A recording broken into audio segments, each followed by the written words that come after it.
எபிரேயர் நிருபம் 10:36. நீங்கள் தேவனுடைய சித்தத்தின்படி செய்து வாக்குத்தத்தம் பண்ணப்பட்டதை பெறும்படிக்கு பொறுமை உங்களுக்கு வேண்டியதா இருக்கிறது. தேவன் நமக்கு தந்திருக்கிற வாக்குத்தத்தங்கள் எப்போது நிறைவேறும்? தேவன் நமக்கு தந்திருக்கிற தரிசனங்கள் எப்படி நிறைவேறும்? நம்மை குறித்த தெய்வீக எதிர்கால திட்டங்கள் நிறைவேறுவதற்கு நாம் என்ன செய்ய வேண்டும்? இந்த வசனத்திலே பார்க்கிறோம், பொறுமை நமக்கு வேண்டியதாக இருக்கிறது. வாக்குத்தத்தம் பண்ணப்பட்டதை பெற்றுக்கொள்ளும்படிக்கு நமக்கு பொறுமை வேண்டியதாக இருக்கிறது. நம்ம எல்லாரை குறித்து நல்ல தரிசனங்களை கர்த்தர் கொடுத்திருக்கிறார், நல்ல சொப்பனங்களை கர்த்தர் கொடுத்திருக்கிறார், நல்ல தேவ திட்டங்களை கர்த்தர் வாரந்தோறும் வெளிப்படுத்துகிறார். பைபிள் வாசிக்கும் போதும் ஜெபம் பண்ணும் போதும் நல்ல எதிர்காலம் உண்டு என்று ஆண்டவர் வாக்குத்தத்தங்களை நமக்கு தருகிறார். எப்போது அது நிறைவேறும்? எப்படி அது நிறைவேறும்? அதுவரை நான் என்ன செய்ய வேண்டும்? தேவனுடைய வாக்குத்தத்தம் உங்களுக்கு நிறைவேறும் வரைக்கும் நாம் பொறுமையாய் இருக்க வேண்டும். ஒரு சின்ன உதாரணம், எபிரேயர் நிருபம் 6:15 படிங்க. அந்தபடியே அவன் பொறுமையாய் காத்திருந்து வாக்குத்தத்தம் பண்ணப்பட்டதை பெற்றான். என்ன அற்புதமான ஒரு திருஷ்டாந்தம்!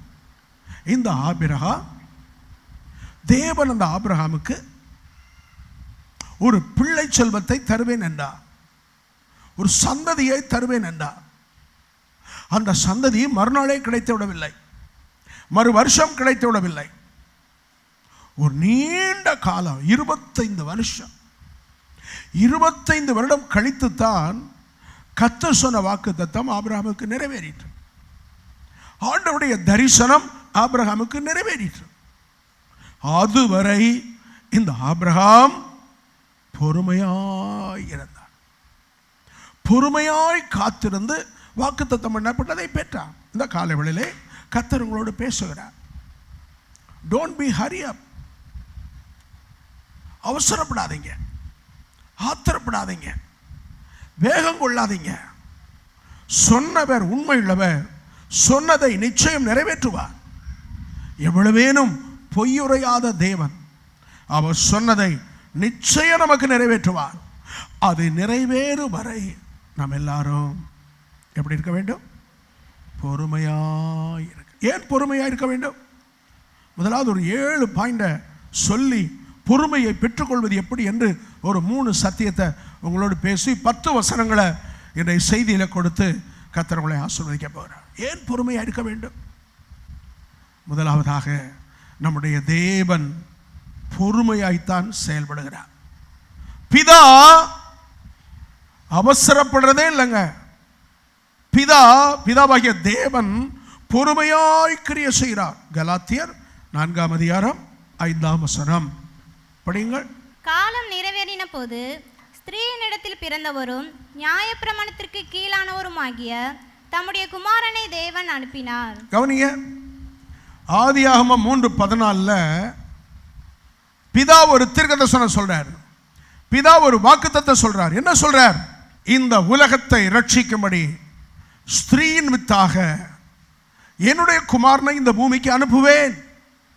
சொன்னவ பிதா 4000 வருஷம் கழித்து 4000 வருஷம் கழித்து 4000 வருஷம் கழித்து அதை குறித்து பவுல் அப்போஸ்தலன் கலாத்திய நிருபத்தில் என்ன சொல்றாரு? காலம் நிறைவேறின போது, when the time is fulfilled, our God fulfilled the promises of God. அப்படின்னா நமக்கு தேவன் கொடுக்கிற வாக்குத்தத்தம் நிறைவேற ஒரு காலம் உண்டு. அது எவ்வளவு காலம் நமக்கு தெரியாது. பிதாவாகிய தேவன் இந்த தீர்க்கதரிசன வாக்குத்தத்தத்தை நிறைவேற்ற எத்தனை வருடங்கள் பொறுமையாயிருக்கிறார்? 4000 வருஷம். காலம் நிறைவேறின போது இயேசு கிறிஸ்து ஸ்திரீயின் வித்தாக இந்த பூமியிலே பிறந்தார். ஆகவே பிதாவாகிய தேவன் அவர் பொறுமையாய் செயலாற்றுகிறபடினாலே அவருடைய பிள்ளைகளாகிய நாம் அதை பெற்றுக்கொள்ளும்படி அவரை போலவே பொறுமையாய் காத்திருங்கள். அல்லேலூயா, அல்லேலூயா. நம்முடைய ஆண்டவராய் இயேசு கிறிஸ்து கூட பொறுமையாய்த்தான் எதையும் செய்கிறார். தோத்திரம் உண்டாட்டு. பொறுமையாய்த்தான் செயல்படுகிறார். மத்தேயு 2ஆம் அதிகாரம் 19 வாசிக்க கேட்போமா? ஏரோது இறந்த பின்பு கர்த்தருடைய தூதன் எகிப்திலே சொப்பனத்திலே யோசேப்புக்கு காணப்பட்டு, படிங்க, பிள்ளை எழுந்து பிள்ளையையும் அதன் தாயையும் கூட்டிக் கொண்டு இஸ்ரவேல் தேசத்துக்கு போ, பிள்ளையின் பிராணனை வாங்க தேடினவர்கள் இறந்து போனார்கள் என்றான். அவன் நிறுத்துங்கப்பா. பிள்ளையின் பிராணனை வாங்க தேடினவர்கள், சொல்லுங்க. இயேசு கிறிஸ்து ரொம்ப பொறுமையா எகிப்துல போய் இருக்கிறாரா? இருக்க வேண்டிய ஊர் அது வாக்குத்தத்த பூமி, கானான் தேசம், இஸ்ரேல் தேசம், பெத்லகேம், அதான் சொந்த தேசம். ஆபிரகாமுக்கு ஆணையிட்டு கொடுத்த தேசம், யோசுவா யுத்தம் பண்ணி சுதந்திரித்த தேசம். அந்த ஊர்ல இருக்க நம்ம ஆண்டவருக்கு முடியல. ஏன்? ஏரோது ராஜா பிள்ளைய கொலை செய்ய ராத்திரி போலா சுத்தி வாரான். அந்த ஏரோது சாகும் வரை இவர் எங்க இருக்க வேண்டியதாயிட்டு? எகிப்துல. அப்ப இன்னைக்கு ஒரு தீர்க்கதரிசனம் சொல்றாரு. எப்பயா தீர்க்கதரிசனம், வாக்கு தத்துவம், தரிசனம் நிறைவேறும்? சில ஆள் மண்டையை போட்ட பிற்பாடு தான் நிறைவேறும். சில ஏரோதுகள் என்ன பிரதர் மண்டையை போடுவாங்க, அதுக்கப்புறம் தான் நிறைவேறும். ஆமா, இது ஆண்டவர் பேசுகிற தீர்க்கதரிசனம். ஐயா எப்பயா நிறைவேறும்? ஏரோதுகள் சாக வேண்டும், அப்புறம் தான் நிறைவேறும். அப்புறம் தான் இயேசு கிரியை செய்வார். அதுவரை நம்முடைய ஆண்டவர் இயேசு எகிப்தில் பொறுமையா இருக்கிறார். சொந்த ஊர், சொந்த வீடு, சொந்த நாடு, சொந்த பூமியை விட்டுட்டு அந்நிய ஊரில் இருக்கிறது ரொம்ப விளையாட்டாங்க, ரொம்ப ஜாலின்னு நினைக்கலோ? இல்லை. நான் அப்பப்போ வெளிநாடு போகிறேன்ல, என் பஸ்ஸு ஆமத்தூர் தாண்டும் போது ரிட்டன் டிக்கெட் எடுத்து பார்ப்பேன். இருக்கா ரிட்டன் டிக்கெட்டு? டேட்டு கரெக்டாக இருக்கா? தேதி கரெக்டாக இருக்கா? ஆமாம், நான் 7 நாளில் திரும்பி வந்துடலாம். அப்பாடா, நம்ம ஊருக்கு நான் எத்தனை நாளில் வந்துடலாம்? 7 நாளில் வந்துடலாம். சில வேளைகளில் 2 வாரம் ஊழியம். அப்படியே பார்ப்பேன், டிக்கெட் தேதியை பார்ப்பேன், என் ப்ரோக்ராம் டைரியை பார்ப்பேன், கலண்டரை பார்ப்பேன். தேதி கரெக்டா, நாள் கரெக்டா, கிழமை கரெக்டா? Very good. ஓ, இன்னும் 2 வாரத்தில் நம்ம சொந்த ஊருக்கு திரும்பி வந்துடலாம். ஜீசஸ் நீண்ட 30 வருஷம் எங்கே இருக்க வேண்டியதாக இருக்கு? அடுத்த ஊரில் எகிப்தில். போகலான்னா போகாத. ஏன் தெரியுமா? உன்னை கொலை செய்ய தடுகிற ஏரோது இன்னும் உயிரோடு இருக்கிறான். அவன் என்னைக்கு சாகுறானோ அன்னைக்கு தான் உன்னை குறித்து சொன்ன வாக்குத்தத்தம் நிறைவேறும். அது வரைக்கும் பி பேஷன் இன் ஈஜிப்ட். கர்த்தர் வைத்திருக்கிற எகிப்திலே பொறுமையாயிரு. அவர் பொறுமையாயிருந்தார்.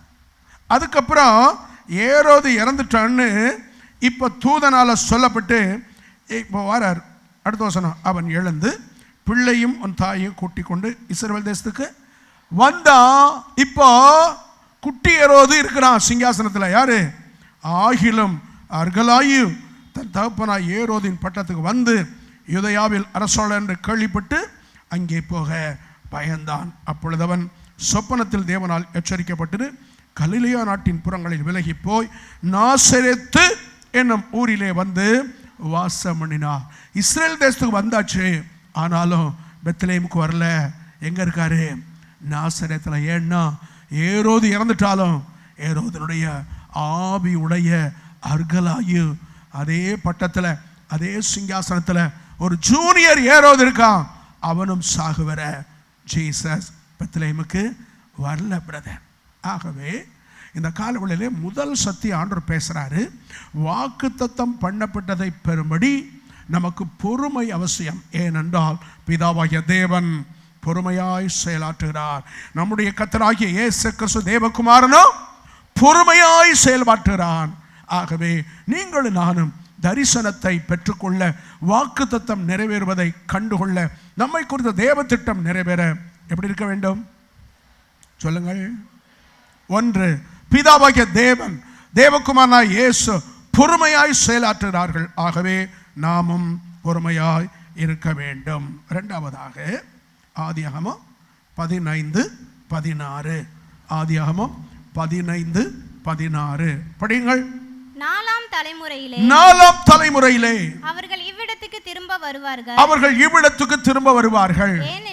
ஏனென்றால் எமோரியருடைய அக்கிரமம் இன்னும் நிறைவாகவில்லை என்றார். பைபிளை டீப்பா படிங்க பிரதர் சிஸ்டர், பைபிளை டீப்பா படிங்க. இந்த வசனம் ரொம்ப ஆழமானது.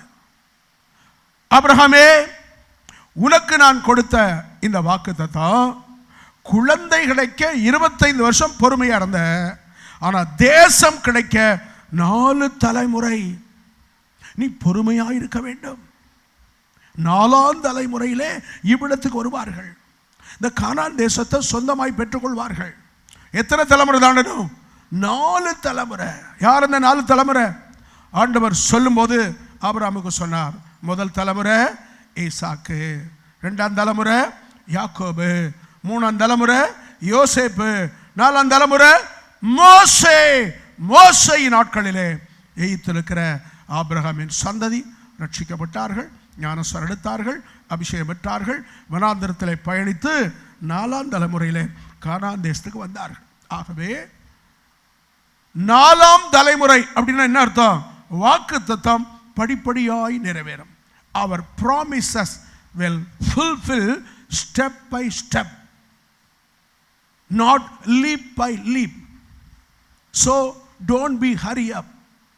கர்த்தருடைய வாக்குத்தத்தம் படிப்படியா நிறைவேறும். ஒரு தலைமுறை கொஞ்சம் நிறைவேறும், 2ஆம் தலைமுறை இன்னும் கொஞ்சம் நிறைவேறும், 3ஆம் தலைமுறை இன்னும் கொஞ்சம் நிறைவேறும், 4ஆம் தலைமுறை முழுமையாய் நிறைவேறும். ஸ்டெப் பை ஸ்டெப்பா ஆண்டவர் வாக்குத்தத்தங்களை நிறைவேற்றி கொண்டே வருவார். ஆகவே நீங்களும் நானும் பொறுமையாய் இருக்க வேண்டும் என்று கர்த்தர் இந்த வேளையிலே பேசுகிறது மட்டுமல்ல, தீர்க்க தரிசனமாய் உங்களோடு பேசிக் கொண்டிருக்கிறார். இது உங்களுக்காய் கர்த்தர் கொடுக்கிற ஆண்டுடைய தீர்க்க தரிசன செய்தி. அல்லேலூயா.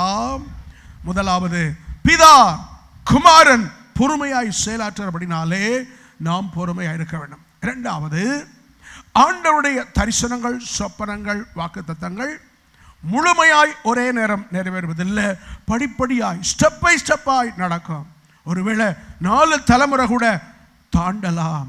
ஆகவே நீங்கள் நானும் பொறுமையா இருக்கணும். ஏனையா 4 தலைமுறை? அதுக்கும் அந்த வசனத்தில் பதில் சொல்கிறார். திரும்ப படிங்க. ஏன் 4 தலைமுறை? ஏனென்றால் எமோரியருடைய அக்கிரமம் கானான் தேசத்துல, வாக்குத்தத்த தேசத்துல, ஆபிரகாம் சுதந்திரிக்க வேண்டிய தேசத்துல, நாம் சுதந்திரிக்க வேண்டிய ஆசீர்வாதத்துல யார் இருக்கா? எமோரியன். 7 ஜாதிகள், 31 ராஜாக்கள், அவர்கள் அரக்கருடைய கூட்டம். தேவன் அவர்களை அழித்தாதான் அந்த தேசம் நமக்கு சொந்தமாகும். எப்போ அழிப்பா? எமோரியருடைய அக்கிரமம் நிறைவாக வர ஆண்டவர் லேட் பண்ணுகிறார். அப்போ தாமதமாவதற்கு நீங்களோ தேவனோ நானோ பொறுப்பல்ல, பாவிகள் தான் தடையா இருக்காங்க. அவங்க பாவம் எப்போ நிறைவாகுமோ அப்போ கர்த்தர் அவர்களை அழிப்பார். புரியுதா பிரதர்? செய்தி புரியுதா சிஸ்டர்? உங்க வாக்குத்தத்தம் நிறைவேற நீங்களும் தடையில்லை, நம்முடைய தேவனும் தடையில்லை, ஆவியானவரும் தடுக்கவில்லை. யார் தடை? உங்களை சுற்றி இருக்கிற பாவிகள். ஆமா, அவர்களுடைய பாவம் எப்பொழுது நிறைவாகுமோ அப்பொழுது கர்த்தர் அவர்களை அழிப்பார். எமோரியரின் அக்கிரமம் இன்னும் நிறைவாகவில்லை. நிறைவாகும் போது கர்த்தர்களை அழித்து நிர்மூலமாக்கி தேசத்தை ஆபிரகாமின் சந்ததி கொடுத்தது போல உங்களுக்கு எனக்கும் வாக்குத்தத்த ஆசீர்வாதங்கள் எல்லாம் கர்த்தர் முழுமையாய் தருவார். அதனால தான் லேட் ஆகுது. ஆகவே எமோரியருடைய அக்கிரமம் நிறைவாகட்டும். அது வரைக்கும் எப்படி இருப்போம்? பொறுமையா இருப்போம். நம்முடைய தேசத்தில் கூட இப்பொழுது பயங்கரமான பாடுகள், உபத்திரவங்கள், வேதனைகள். ஆண்டவரே, எப்பப்பா இந்த கஷ்டம் மாறும், எப்பப்பா இந்த பெருமூச்சு மாறும்? எஸ், பாவிகளுடைய பாவம் முழுமை அடைவர, நிறைவடைவர தேவன் ரொம்ப பொறுமையா இருக்கார். நமக்கு தான் காத்திருப்பது கஷ்டமா இருக்கு. ஆனா ஒன்று நிச்சயம், இந்த ஆதியாகமம் 15:16 படி எமோருடைய அக்கிரமம் முழுமை அடையும் போது தேவன் எழும்புவார், எமோரியரை அழிப்பார், வாக்குத்தத்த தேசம் நமக்கு சொந்தமாகும். அல்லேலூயா. கால் மிதிக்கும் தேசம் எல்லாம் நம் கர்த்தருக்கு. கைகளை தட்டி பாடுவோம். ஆமென். கண் பார்க்கும் பூமி எல்லாம் கல்வாரி கொடி பறக்கும். கால் மிதிக்கும் தேசம் எல்லாம் என் கர்த்தருக்கு சொந்தமாகும். கண் பார்க்கும் பூமி எல்லாம் கல்வாரி கொடி பறக்கும். ஓ பறக்கட்டும் பறக்கட்டும் சிலுவை ஜெய கொடி. அல்லேலூயா. உயரட்டும் உயரட்டும் இயேசுவின் திருநாமம். அல்லேலூயா. ஓ பறக்கட்டும் பறக்கட்டும் சிலுவை ஜெய. அல்லேலூயா. உயரட்டும் உயரட்டும் இயேசுவின் திருநாமம். அல்லேலூயா. நான் மிதிக்கும் தேசமெல்லாம் என் கர்த்தருக்கு சொந்தமாகும். நான் பார்க்கும் பூமியெல்லாம் கல்வாரி கொடி பறக்கும். ஏன் நாம் பொறுமையாய் காத்திருக்க வேண்டும்? பிதா குமாரன் பொறுமையாய் செயலாற்றுகிறார்கள். ஆகவே அவருடைய பிள்ளைகளாய் நாம் பொறுமையாய் இருக்க வேண்டும். தேவன் தம்முடைய வாக்குத்தத்தங்களை படிப்படியாய் நிறைவேற்றுகிறார், ஸ்டெப் பை ஸ்டெப்பாய் நிறைவேற்றுகிறார். ஆகவே நாம் லீப் பை லீப் என்று லாங் ஜம்ப் ஹை ஜம்ப் தாண்டி அவசரப்படக்கூடாது, பொறுமையாய் காத்திருக்க வேண்டும்.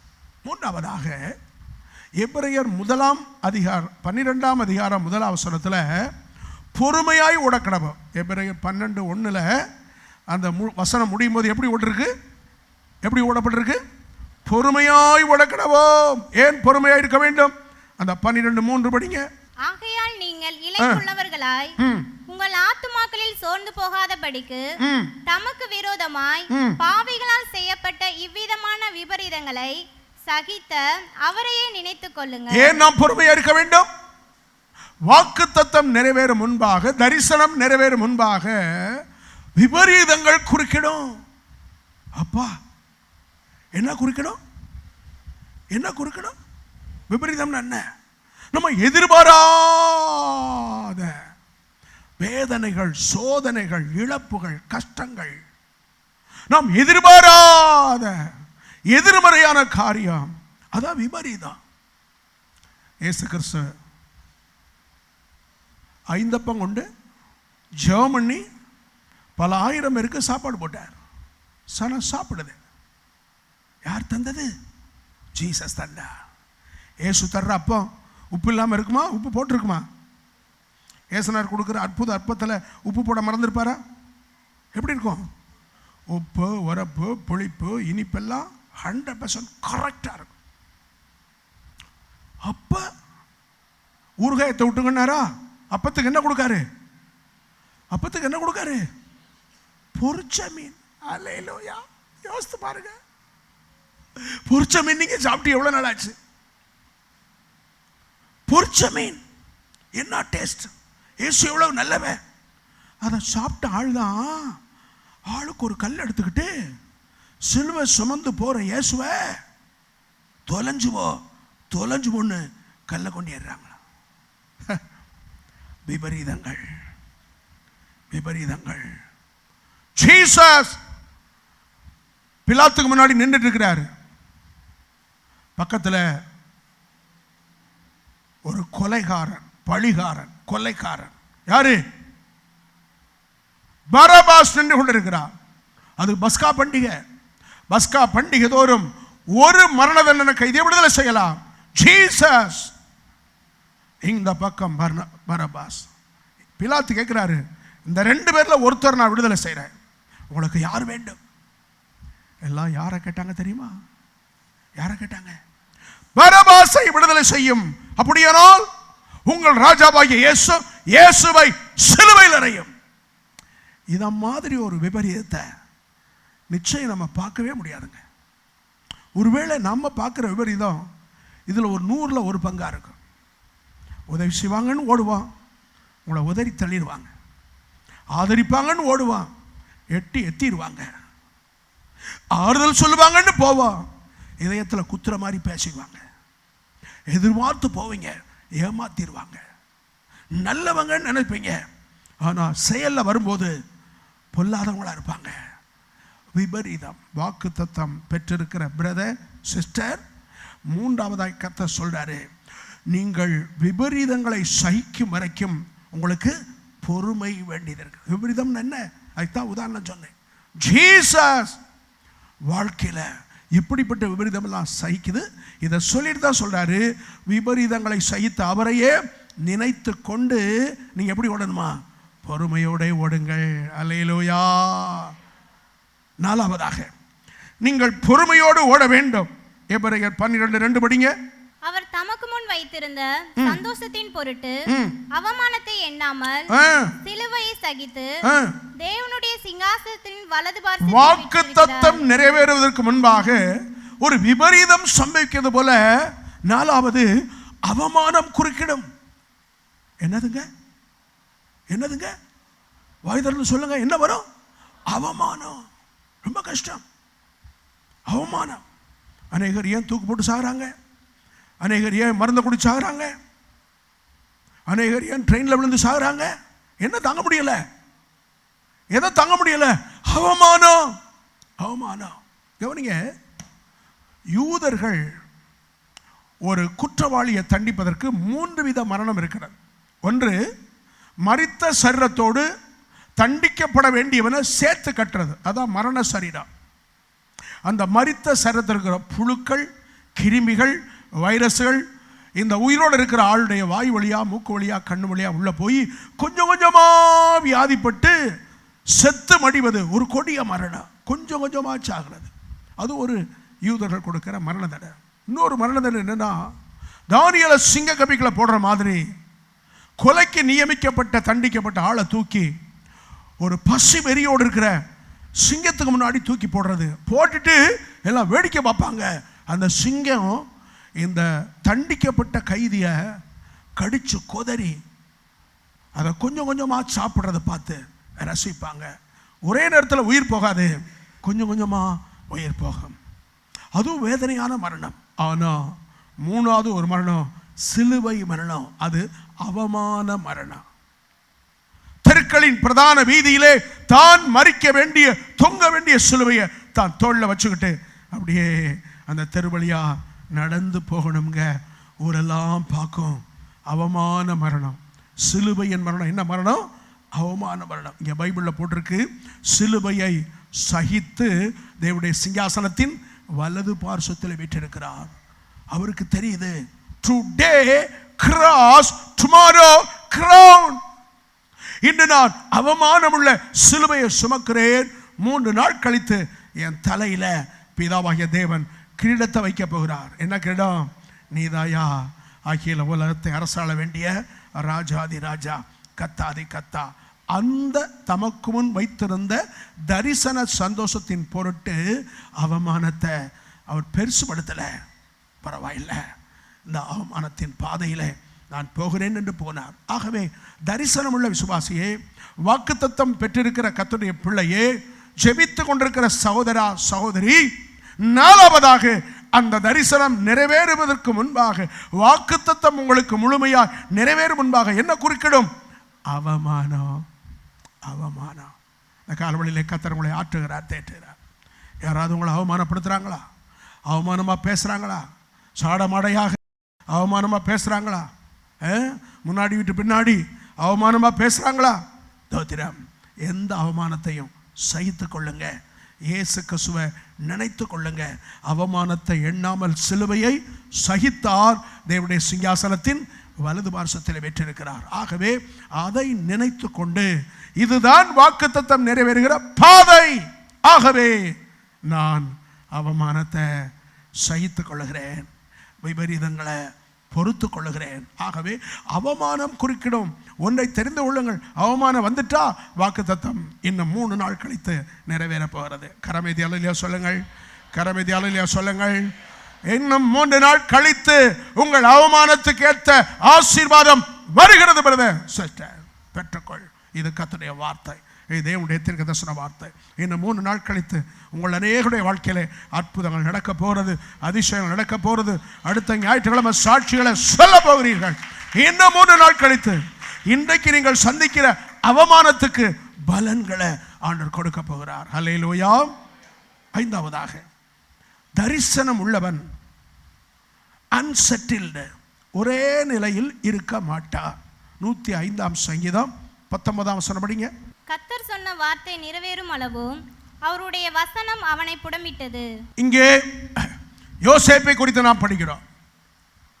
105ஆம் சங்கீதம் 19ஆம் வசனம் யாருக்காக சொல்லப்பட்ட வசனம்? யோசேப்புக்கு சொல்லப்பட்ட வசனம். கர்த்தர் சொன்ன வாக்குத்தத்தம் நிறைவேறும் வரை அவருடைய வசனம் அவனை புடமிட்டது. Joseph had a promises of God, so that he was a unsettled man. கர்த்தர் நம்மோட பேசுகிறார். நம்முடைய உழைப்பு, நம்முடைய அலைச்சல், நம்முடைய பிரயாசம், நம்முடைய முயற்சி பல வேளைகளிலே பலருக்கு சந்தேகத்தை உண்டாக்குது. என்னையா தேவ சித்தத்தில் தான் போயிட்டு இருக்கனா, தேவ சித்தத்தை தான் செய்துட்டு இருக்கனா? கொஞ்சம் கவனிங்க. தேவ சித்தம் செய்து வாக்குத்தத்தங்களை பெற்றுக்கொள்ள முன்னேறுகிறவர்கள் ஒரே நிலையில் இருக்க மாட்டார்கள். அவர்களுடைய நிலைமை கொஞ்ச நேரத்துக்கு ஒருக்கா மாறிக்கிட்டே இருக்கும். அல்லேலூயா. கர்த்தர் சொன்ன வார்த்தை நிறைவேறும் அளவும் யோசேப்பு வசனம் புடமிடுகிறது. ஒரே இடத்தில் வச்சல்ல, இடத்தை மாற்றிக்கிட்டே இருக்கிறார். 17 வயது வரை அப்பா மடி, அப்பா வீடு. நல்லா இருக்குல்ல? அப்பா மடியில் இருக்கிறது நல்லா இருக்கா? நல்லா இருக்கு. பல வருடமான அங்கே செய்து போட்டு அப்பா அழகு பார்க்கிறார். ரொம்ப நல்லா இருக்கு. தரிசனம் உள்ளவர், வாக்குத்தத்தம் உள்ளவர் ஒரே நிலையில் இருக்க கர்த்தர் அனுமதிக்க மாட்டார். சூழலையை மாற்றுவார். என்ன மாற்றுகிறார்? He was an unsettled man. ஒரே நிலையில ஒரே இடத்துல இருக்கிற இடத்துல அப்படி இருக்கிறவன் அல்ல. அவன் மாறிக்கொண்டே இருப்பான். அவன் புதுசு புதுசா செய்து கொண்டே இருப்பான். ஒரு இடத்துல இருந்து இன்னொரு இடம், ஒரு அனுபவத்துல இருந்து இன்னொரு அனுபவம், அப்படி மூவ் ஆயிட்டே இருப்பான். அப்பா சொல்றாரு, அன்னைமார் ஆடு மேய்க்க போனாங்க, 6 மாசம் ஆச்சு, எப்படி இருக்காங்கன்னே தெரியல. இந்த லெமன் சாதம், புளி சாதம், தயிர் சாதம், இந்த சீடை, இந்த காராச்சேவு, இந்த வேலையோட பக்கோடா கொண்டு போய் கொடுத்துட்டு சுக செய்தியை விசாரிச்சுட்டு வாப்பா. Unsettled man was Joseph. எடுத்துக்கிட்டு போனாரு. அது ஒரு வனாந்தர பயணம். யோதிராம் அதுவும் நல்லா தான் இருக்கு. ஆனால் அன்னைமாரு 11 பேரும் கூட்டா சேர்ந்து இவனை தூக்கி குழியில போட்டா. என்ன குழி? தண்ணி இல்லாத குழி. ஆமா. Vision people is always unsettled. தரிசனம் உள்ளவர்கள், சொப்பனம் பார்க்கிறவர்கள், வாக்குத்தத்தம் உள்ளவர்கள் ஒரே மாதிரி இருக்க மாட்டாங்க. அவங்க இடம், அவங்க சூழலை, அவங்க அனுபவம் அடிக்கடி மாறிக்கிட்டே இருக்கும். Where was Joseph? He was in the dungeon. தண்ணீர் இல்லாத வெறுங்குழி, இருட்டுக்குழி, பாதாள அறை, பாம்பு, பல்லி, பாராம், பூச்சாம் எல்லாம் இருக்கு. தண்ணி கிடையாது, சோறு கிடையாது. அன்செட்டில்டு மேன், ஒரே நிலையில் இருக்க மாட்டாங்க. இந்த இடத்துல எல்லாம் வச்சு அவரை பரிசுத்தப்படுத்துகிறார். அப்புறம் எடுத்து 3வது இடம் இப்போ என்னடா? தண்ணி இல்லாத குழி. 4வது இடம் இது எகிப்து தேசத்தில் மார்க்கெட் பிளேஸில் ஆடு மாடு கோழியை விற்கிற மாதிரி யோசேப்பை விற்க வியாபாரிகள் எங்கே வச்சுருக்காங்க? மார்க்கெட் பிளேஸில். யோசித்து பாருங்க, உங்களை விற்கிறதுக்கு கோழியை விற்கிற மாதிரி ஆட்டை விற்கிறோம். ஆடு சந்தை எது? திருமங்கலம். கோழிச்சந்தை எது? சிவகாசி. மார்க்கெட்டு. மனுஷன் சந்தை எது? எகிப்து. விலை சொல்கிறாங்க. போத்தி பாருங்கிற ஒருத்தன் பையன் நல்லா சிவப்பாக அழகாக இருக்கான். சரி, நம்ம வீட்டில் வேணும் வேலைக்கு வச்சுக்கிறோம். அப்போ வேலைக்கு எடுத்தால் கூட அழகானவங்களை தான் எடுக்காங்க. என்ன ரொம்ப பயங்கரமான உலகமாக இருக்குது. என்ன தோத்திரம் உண்டாட்டு. அங்கே கொஞ்ச காலம், ஆனால் அங்கே அவருக்கு ரொம்ப வெளி உலகத்தில் பார்த்தா நல்ல அந்தஸ்து, ஆனால் அந்த ரங்கத்தில் பயங்கரமான போராட்டம். ஒவ்வொரு நாளும் போத்திபாரின் மனைவி பாவம் செய்யும்படி இவனை கூப்பிட்டு கொண்டே இருக்கிறாள். அது ஒரு காலம். அவர் தன்னை பரிசுத்தமாய் காத்து கொண்டார். யோக்கியமாய், உத்தமனாய், சத்தியத்தின் தன்னை பரிசுத்தமாய் காத்து கொண்டார். அது நிமித்தம் சிறைச்சாலையிலே போடப்படுகிறார். இப்பொழுது இடம் மாறுகிறது, சூழ்நிலை மாறுகிறது. He was an unsettled man. ஒரே நிலையிலே தரிசனம் உள்ளவன் இருக்க மாட்டான். அவன் இடம் மாறும், அவன் சூழ்நிலை மாறும், அவன் அனுபவம் மாறும்.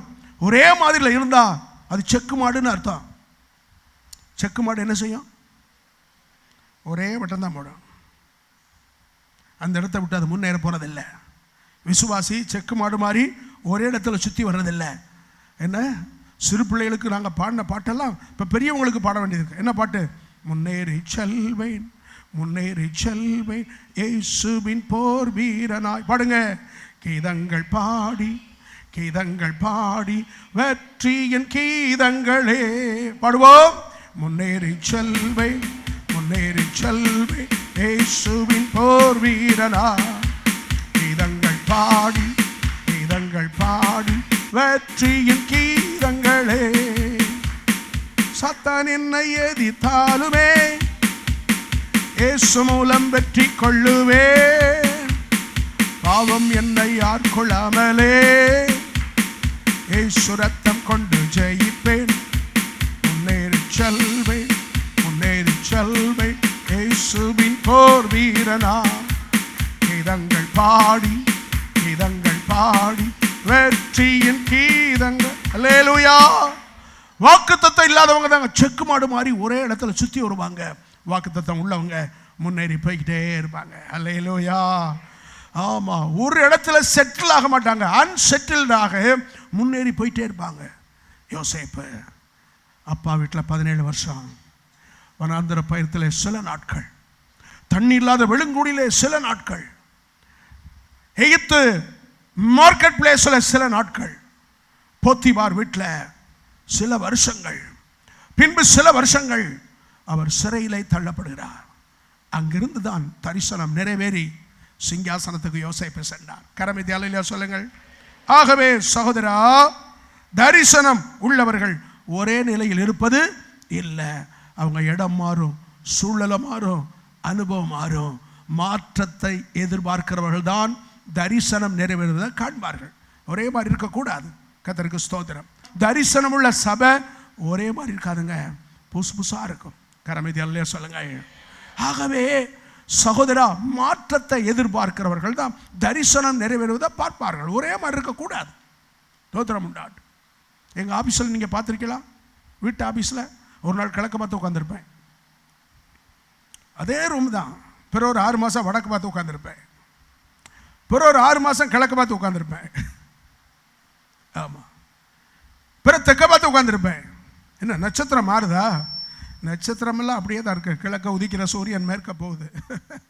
என்ன, அது மாறுறதில்லை. மேற்க உதிக்கிற சந்திரன் பிற கிழக்க வரும்போது தான் அது பௌர்ணமி. அதல்ல, புதுசு புதுசாக ஏதாவது பண்ணிகிட்டே இருக்கணும்.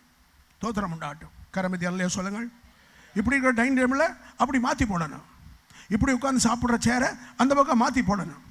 இப்படி இருக்கிற கட்டில் அப்படி மாற்றி போடணும். புதுசு புதுசாக பண்ணணும். ஒரே செட்டில் இருக்கக்கூடாது. வாழ்க்கை போர் அடிக்கும். கர்த்தருக்கு ஸ்தோத்திரம் உண்டாட்டும். கரமிதி அல்லேலூயா சொல்லுவாம். அல்லேலூயா. அரைச்ச அரிசி மாவு இட்லியாவும் செய்யலாம், இடியாப்பமும் செய்யலாம். கொஞ்சம் புளிக்க வச்சா ஊத்தாப்பம், இன்னும் கொஞ்சம் புளிச்சுட்டா தோசை, இன்னும் கொஞ்சம் புளிச்சுனா ஸ்பெஷல் தோசை. அதில் கொஞ்சம் ரவையை சேர்த்தோம்னா ரவை தோசை, கொஞ்சம் உருளைக்கிழங்கு பொரியலை நடுவில் வச்சோம்னா அது மசால் தோசை. கொஞ்சம் புளிச்சு போன மாவில் கீரையை கொஞ்சம் சேர்த்தீங்கன்னா அது பேர் கீரை தோசை. எவ்வளவு டீச்சிங் எல்லாம் கர்மேல் சபையில் கிடைக்கு பார்த்தீங்களா? எவ்வளோ சமையல் குறிப்பெல்லாம் கிடைக்கு பாருங்க. என்ன, நான் டிவிக்கு போனால் நல்ல பரிசு நல்ல சம்பளம் கிடைக்கும்னு நினைக்கிறேன். ஸ்தோத்திரம் உண்டாட்டும். எது? சண்டே சமையல், கிச்சன் கேபினட் என் கையில் கொடுத்தா பணம் கொட்டும். கர்த்தருக்கு ஸ்தோத்திரம். கிச்சனில் மட்டும் நான் மாஸ்டர் இல்லைங்க, பைபிளையும் மாஸ்டர், எல்லாத்துலேயுமே மாஸ்டர். கரமிதி அல்லேலூயா சொல்லுங்கள். ஹல்லேலூயா. மோசே சகல சாஸ்திரங்களிலே கற்பிக்கப்பட்ட வாக்கிலும் செய்கையிலும் வல்லமுள்ளவனாக இருந்தான். தரிசனம் உள்ளவர்கள் ஒரே நிலையில் இருக்க மாட்டாங்க, இருக்கக்கூடாது. சூழ்நிலை மாறிக்கொண்டே இருக்க வேண்டும், அனுபவங்கள் மாறிக்கொண்டே இருக்க வேண்டும். ஆகவே அதுவரை நாம் பொறுமையாக இருக்க வேண்டும், பொறுமையாக இருக்க வேண்டும். ஸ்தோத்திரம் உண்டாட்டும். 6வதாக நீதிமொழிகள் 16:32. பலவானை பார்க்கிலும் நீடிய சாந்தமுள்ளவன் உத்தமன், பலவானை பார்க்கிலும் நீடிய சாந்தமுள்ளவன் உத்தமன். பட்டணத்தை பிடிக்கிறவனை பார்க்கிலும் தன் மனதை அடக்குவன் உத்தமன். தரிசனம் நிறைவேறுவது ஒரு மல்யுத்தம் போன்றது. தரிசனம் நிறைவேறுவது ஓட்டப்பந்தயத்தில் ஓடி ஜெயிப்பதை போன்றது. The life of vision is like a running race, like a warrior. மல்யுத்தம் பண்ணி ஜெயிக்கிற மாதிரி தான் தரிசனம் நிறைவேறுவது. ஆகவே இந்த வசனம் தமிழ்ல தப்பா இருக்கு. பலவானை பார்க்கிலும் நீடிய சாந்தமுள்ளவன் உத்தமன். இங்கிலீஷ்ல நான் வாசிக்கிறேன். தோத்திரம் உண்டாட்டும். இங்கிலீஷ்ல அந்த வசனம் எப்படி இருக்கு தெரியுமா? Better the patient man is stronger than warrior. தமிழ்ல சொல்லுங்க. பலவானை பார்க்கிலும் பொறுமையுள்ளவன் உத்தமன். பட்டணத்தை பிடிக்கிறவனை பார்க்கிலும் தன் மனதை அடக்கிறவன் உத்தமன். அப்போ பட்டணத்தை பிடிப்பது ஒரு யுத்தம் பண்ணுவது, ஓட்டப்பந்தயத்தில் ஜெயிப்பது, அதுவும் ஒரு போட்டி. எதிராளியை மற்றவர்களை வீழ்த்தி நாம் முன்னேறுவது. ஆகவே அந்த ஓட்டப்பந்தயத்தில் ஓடுவதற்கு என்ன வேண்டும்? பொறுமை வேண்டும். ஆறாவதாக நாம் பொறுமையாக இருந்தால் பந்தயத்திலே ஜெயிக்கலாம், பொறுமையாக இருந்தால் யுத்தத்திலே ஜெயிக்கலாம், பொறுமையாக இருந்தால் பட்டணத்தை பிடிக்கலாம். ஒரு முறை அமெரிக்காவுக்கும் மெக்சிகோவுக்கும் குத்துச்சண்டை, 12 ரவுண்டு குத்துச்சண்டையில் ஜெயிக்கணுமானா அந்த குத்துச்சண்டை எத்தனை ரவுண்டு? 12 ரவுண்டு. தோத்திரம் உண்டாட்டு. ஒரு ரவுண்டுன்னா என்ன அர்த்தம்? அடிச்சிட்டு இருக்கும்போது ஒருத்தன் கீழே விழுந்தான்னா அதான் ஒரு ரவுண்டு. குத்திக்கிட்டே இருக்கும்போது குத்து வாங்குறவன் கீழே விழுந்துட்டான்னா அது ஒரு ரவுண்ட். எவ்வளோ நேரம் நீடிக்குதோ அது வரைக்கும் நீடிக்கலாம். இப்படி எத்தனை முறை? 12 ரவுண்டு. அமெரிக்க வீரனும் மெக்சிகோ வீரனும் குத்துச்சண்டை. முதல் ரவுண்ட்லேருந்து 6 ரவுண்டு வரைக்கும் அமெரிக்க வீரன் கீழே விழுந்துக்கிட்டே இருக்கான், அடி வாங்கி விழுந்துக்கிட்டே இருக்கான். 6வது ரவுண்டு விழும்போது முகமெல்லாம் ரத்தம், உடம்பெல்லாம் ரத்தம் அப்படியே கொட்டுது. குத்துச்சண்டை தான். 6வது ரவுண்டில் அப்படியே குப்புற விழுந்து எழும்ப முடியாம ஆயிட்டான். அவனுடைய கோச்சர் உள்ள போனாரு, அவனை தூக்கி நிமாட்டாரு. குளிர்ந்த தண்ணீரை பஞ்சில் தொட்டு அந்த முகத்தெல்லாம் துடைச்சாங்க. ரத்தம் துடைக்கப்பட்டது. குளிர்ந்த தண்ணீர் துடைச்சனால கொஞ்சம் சுறுசுறுப்பு வந்தது. ஒருத்தர் ஓடி வந்தாங்க, எலுமிச்சம்பழத்தை பிழிஞ்சு கொஞ்சம் ஜீனி போட்டு கொஞ்சம் ஸ்குவாஷ் ஊற்றி குடி பிரதர் சொன்னாங்க. குடிக்க மனசில்லாம அவர் குடிச்சார். அதான் யுத்தம் முடிஞ்சிருச்சே. தோற்று போனேன்னு வீட்டில் போக வேண்டியதானே. என்னத்துக்கு இதெல்லாம் காயத்தை துடைக்கணும்? எதுக்கு ஜூஸ் குடிக்கணும்? இந்த கோச்சர் சொன்னாரு, பொறுமையாரு பிரதர், நீ ஜெயிச்சிருவ. பொறுமையாரு, அடுத்த ரவுண்ட்ல நீ ஜெயிச்சிருவ. அதுக்கு தான் பாஸ்டர் கரமதி அல்லையில சொல்லுங்க. எதுக்காக நாங்கள் பிரசவம் எடுத்திருக்கோம்? உங்களை நாங்கள் தைரியப்படுத்துகிறோம், உங்கள் ரத்தத்தை துடைக்கிறோம், உங்களுக்கு ஒரு லெமன் ஜூஸ், ஒரு பானம் குடிச்சு உங்களை உற்சாகப்படுத்துகிறோம். செய்தி மூலம், ஜெபம் மூலம், தீர்க்கதரிசனம் மூலம், ஹவுஸ் விசிட்டிங் மூலம் உற்சாகப்படுத்துகிறோம். தைரியமா இருக்கிறத அடுத்த ரவுண்ட்ல நீ ஜெயிச்சிருவ. 6 ரவுண்ட்லையும் கீழே விழுந்துட்டோம்னு பயப்படாத. இதோ உன்னை கொஞ்சம் காயத்தெல்லாம் துடைக்கிறேன், கொஞ்சம் குளிர் ஜூஸ் தருகிறேன். 2-3 அமெரிக்கர்கள் வந்தாங்க. அவன் கையை காலை லேசாக அமுக்கி விட்டாங்க. எங்கெல்லாம் பிரச்சனை இருக்கோ அங்கெல்லாம் கொஞ்சம் டிஞ்சர் வச்சு துடைச்சாங்க. மீண்டும் குளிர்ந்த தண்ணீரால் அந்த பஞ்சை தொட்டு உடம்பெல்லாம் துடைச்சாங்க. ஒரு சில நிமிடமானது. இந்த கோச்சர் சொன்ன வார்த்தை இந்த கீழே விழுந்த அமெரிக்க வீரனை தைரியப்படுத்தினது. துள்ளி குதித்து எழும்பினான். அல்லேலூயா. அடுத்த 7வது ரவுண்ட்ல மெக்சிகோ கீழே விழுந்தான். 8வதுலையும் கீழே விழுந்தான். 9வதுல கீழே விழுந்தான். 10லையும் கீழே விழுந்தான். 12வது நிரந்தரமாய் மெக்சிகோ கீழே விழுந்தான். அமெரிக்கா ஜெயித்தான். இடி முழக்கம் போல சொல்லுங்க. அதற்கு என்ன தேவை? பொறுமை தேவை. இந்த காலை வேளையிலே நம்பிக்கை எழுந்துட்டாயோ சகோதரா? முகமெல்லாம் காயம், உடம்பெல்லாம் ரத்தம், இனி எழுத முடியாது, வாக்குத்தத்தம் நிறைவேறாது, ஃபினிஷ்டு. டாக்டர் அப்படித்தான் சொல்றாரு, என் உடம்பு அப்படித்தான் சொல்லுது, பாஸ்டர் சூழ்நிலையை பார்த்தா அப்படித்தான் தெரியுது, என் உடல் என் ஐம்பலனும் அப்படித்தான் தெரியுது. நோ, ஒரு நல்ல கோச்சர் ஜீசஸ், ஒரு நல்ல கோச்சர் பரிசுத்த ஆவியானவர் நமக்குள்ளே உண்டு. அல்லேலூயா. எங்களுக்குள்ளே வாசம் செய்யும் ஆவியானவரே, இந்த நாளிலும் சித்தம் போல் நடத்தி சொல்லும் ஐயா.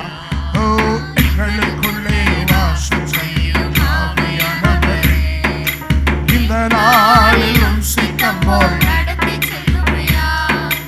ஆவியானவரே, ஆவியானவரே, பரிசுத்த ஆவியானவரே, ஓஹோ ஓஹோ ஓஹோ, ஆவியானவரே, ஆவியானவரே, பரிசுத்த ஆவியானவரே. ஆமென் ஆமென். எங்களுக்குள்ளே வாசம் செய்யும் ஆவியானவரே, இந்த நாளிலும் சித்தம் போல் நடத்தி செல்லும் ஐயா. எங்களுக்குள்ளே வாசம் செய்யும் ஆவியானவரே, இந்த நாளிலும் சித்தம் போல் நடத்தி செல்லும் ஐயா. ஏழாவதாக, தரிசனம் நிறைவேறும் முன்பாக சோதனைகள் குறுக்கிடும். யாக்கோபு 1:4. நீங்கள் ஒன்றிலும் குறைவுள்ளவர்களாயிராமல் எஸ், பூரணராயும் நிறைவுள்ளவர்களாயும் இருக்கும்படி பொறுமையானது பூரண கிரியை செய்ய கடவது. அல்லேலூயா. நீங்கள் பொறுமையை காண்பிக்க வேண்டும். ஏன் பொறுமையை காண்பிக்க வேண்டும்? அதே யாக்கோபு 1:2 நான் வாசிக்கிறேன். என் சகோதரரே, நீங்கள் பலவித அப்போ தரிசனம் நிறைவேறும் முன்பே குறுக்கிடுவது என்ன? ஒன்று சோதனை. அடுத்த வசனம், உங்கள் விசுவாசத்தின் பரீட்சையானது. ரெண்டாவது என்ன வருது சொல்லுங்க? பரீட்சை, சோதனை, பரீட்சை, தோத்திரம். மூணாவதாக 4 வசனத்தில், நீங்கள் ஒன்றிலும் குறைவுள்ளவர்களாயிராமல் பூரணராயும் நிறைவுள்ளவருமாய் இருக்கும்படி பொறுமை. 4வது பூரண பொறுமை. பார்த்தீங்களா? 4 ஸ்டெப். முதலாவது சோதனை குறுக்கிடுகிறது, பிறகு பரீட்சை குறுக்கிடுகிறது, அதையும் தாண்டியாச்சு. இப்போ பொறுமையா இருக்கிறோம், உடனே நிறைவேறுதா? பொறுமை எப்படி கிரியை செய்யட்டுமா? பூரண பொறுமை. ஆகவே தரிசனம் உள்ளவர்களுக்கு எதிராக தரிசனம் நிறைவேறும் முன்பாக என்ன வரும்? ஒரு சோதனை இல்லை, பலவிதமான சோதனை. இந்த காலவழியை கர்த்தரை தைரியப்படுத்துகிறார். சோதனையை பார்த்துட்டீங்களா? உடனே புரிந்து கொள்ளுங்கள், கர்த்தர் தீர்க்கதரிசனமாய் பேசுகிறார். நான் இது பொறுமையாய் இருக்க வேண்டிய காலம். சொல்லுங்க, மார்பில் கைதட்டி சொல்லுங்க, நான் பொறுமையாய் இருக்க வேண்டிய காலம். சொல்லுங்க, பொறுமையாய் இருக்க வேண்டிய காலம். பொறுமையாக இருந்துட்டீங்கன்னா வாக்குத்தத்தம் அடுத்து நிறைவேற போகுது. பொறுமையானது பூர்ணமாய் கிரியை செய்யக்கூடாது. நீங்கள் ஒன்றிலும் குறை உள்ளவர்களாய் இராமல் நிறை உள்ளவர்களாய் இருக்க முடியும்னா வாக்குத்தத்தம், தரிசனம், தேவ திட்டம் முழுமையா நிறைவாய் நிறைவேறும்படி எப்படி இருங்க? பொறுமையாயிருங்க. அல்லேலூயா. பாஸ்டர் புரிஞ்சுக்கிட்டு 7 காரணம் சொல்லிட்டீங்க, ஏன் நாம பொறுமையா இருக்கணும். இந்த பொறுமை எனக்குள்ள எப்படி வரும்? இந்த பொறுமை எனக்குள்ளே எப்படி வரும்? இந்த பொறுமை எப்படி பெற்றுக்கொள்வது? 3 சத்தியத்தை நாம் தியானிப்போம். முதலாவதாக லூக்கா 8:15. நல்ல நிலத்தில் விதைக்கப்பட்டவர்கள் வசனத்தை கேட்டு அதை உண்மையும் நன்மையுமான இருதயத்திலே காத்து பொறுமையுடனே பலன் கொடுக்கிறவர்களாய் இருக்கிறார்கள். பொறுமை எப்போது வரும்? பொறுமை எப்போது வரும்? பொறுமையை பெற்றுக்கொள்வதற்கு என்ன செய்ய வேண்டும்? வசனத்தை கேட்டு. நல்ல நிலத்தில் விதைக்கப்பட்ட நல்ல விசுவாசி, நல்ல மூப்பர், நல்ல ஜெபக்குழு தலைவர் யார்? வசனத்தை கேட்டு இந்த நல்ல இதயத்தில் அதை பத்திரப்படுத்துங்க, பொறுமை வரும். அல்லேலூயா சொல்லுங்கள். வசனத்தை கேட்டு உங்க நல்ல இதயத்தில் இந்த கேட்கிற வசனங்களை, இந்த கேட்கிற பிரசங்க வாக்கியங்களை, அனுதின வாசிக்கிற வசனங்களை, கர்த்தர்களோடு பேசுகிற வார்த்தைகளை இதயத்திலே பத்திரப்படுத்துங்க. அங்கிருந்து பொறுமை எழும்பும். இன்னொரு வசனம் படிக்கலாமா? இதே மாதிரியான இன்னொரு வசனம் ரோமர் 15:4. தேவ வசனத்தினால் உண்டாகும் பொறுமையினாலும். அல்லேலூயா. இந்த வசனத்தினால நமக்குள்ள பொறுமை கிடைக்கும். ஆகவே பிரதர், காலையில் எழும்புனா நல்லா ஸ்தோத்திரம் பண்ணுங்க, பாட்டு பாடுங்க, ஜெபம் பண்ணுங்க. 1 மணி நேரம் கொடுத்து பாரு, உன்னை தேவன் உயர்த்துவார். அரை மணி நேரம் ஜெபம், அரை மணி நேரம் பைபிள் வாசிப்பேன். சிலருக்கு ஜெபம் வரும், ஆனால் பைபிளை திறந்தா தூக்கம் தூக்கமாக வரும். பைபிளை திறந்தா கொட்டாவி கொட்டாவியாக வரும். பைபிளை திறந்தா பிடரி வலிக்கும். ஜெபமா ஆஹா ஓஹோ பேஸ் பேஸ் சுத்தமோடுவாங்க. வசனமா பாவக்காச்சாரா குடிக்க பிள்ளைக்கு கொடுத்தா அந்த பிள்ளை ஓடுறது மாதிரி. வசனத்தில் நாட்டம் பெருங்கூட்டத்துக்கு இல்லை. ஆனால் ஆவியானவர் சொல்றாரு, யாருக்கு பொறுமை வரும்? யாருக்கு பொறுமை வரும்? வசனத்தை கேட்பதினாலே, வசனத்தை இதயத்திலே பத்திரப்படுத்துவதினாலே, தேவ வசனத்தினால் உண்டாகும் பொறுமை பொறுமை பொறுமை. ஆகவே பிரதர், வசனத்தில் நேரம் கொடுத்து பார், வசனத்தில் நேரம் செலவழித்து பார், பைபிளை கருத்தா வாசித்து பார்.